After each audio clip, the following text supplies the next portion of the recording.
Because once you're in the flow, it's just, I think so what people do, people actually start to have problems. Because when they start writing or when they start creating, it's like they want to make it perfect, they want to go with the first line or how the first chapter looks, or they're like, oh, this paragraph isn't good, but it could be better. Yes, it could be better, but I think the most important thing that people can do is they have to put down, and it has to be messy. It has to be very messy. It can't be, they can't approach it from a perfectionist point of view. Because when people want to be in a state of momentum, they can't have a perfectionist, they can't operate from a perfectionist framework. You understand what I mean? So they have to start with a messy frame, and that messy frame would be whatever idea comes into your head, you write them down. Okay, this is what I want for the, and it's going to be all jumbled up. They're not going to be in order. You understand what I mean? Yeah. It's going to be all jumbled up. They're not going to be in order. It could be one point of view that happens in chapter 10. You write that down. And then there's another point of view that happens in chapter 3. But there's a lot of gap. But the ideas that pop up, they're just random and happens all across the map. But what I think the way people should create is whatever comes into their head, whatever they want to produce, they should do a first rough draft. So when you are writing things down, it's like, oh, I want to do this on chapter 10 or chapter 11. You can think about organization later. But what you should first actually think about is, this idea popped into my head, I'm going to write it down. This idea popped into my head, I'm going to write it down.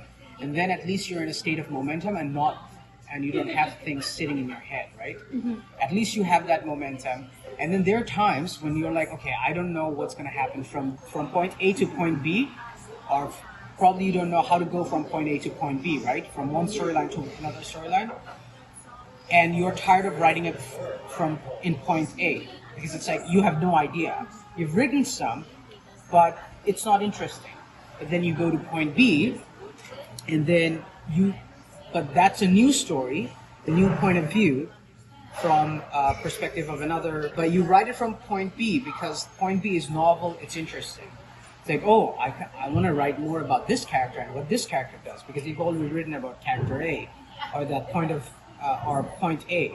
But point B is interesting. So what that does, instead of you burning out in the creation process, you keep yourself interesting or entertained by switching from one point to another. You don't exhaust yourself on one sitting or one particular frame.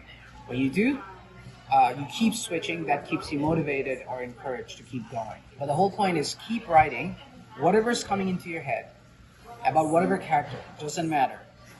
Keep writing. Open up another page and then write that one down. And then exhaust it as much as you can. It's like, okay, I could write 2 pages for chapter 3. And you've exhausted your idea. Good. And now you don't have anything else. But that's fine. Then you can go back to chapter 1 or chapter 8 and then write whatever you can for that particular moment until you exhaust yourself. Because when you are away from writing or creating, that's when you will have more ideas, and then you can go back. Instead of you trying to pressure yourself and come up with new thought lines. You don't want to do that.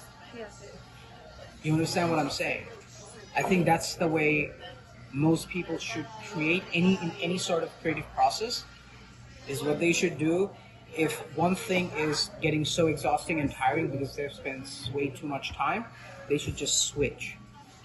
So that gives you different starting points. That gives you a different starting point, and it's novel. And they can better go into a flow state if they keep switching. But I don't mean switch the whole task, right? But if you want to stay and do that same thing, and if you want to also be productive at the same time. Mm-hmm. But, it's one of those things, you want to be in a state where while you're in the shower or in the bathroom or while you're brushing your teeth, you have another idea pop up. And that's a very interesting idea that wouldn't have popped up if you're just like sitting down and trying to write or trying to come up with plot lines.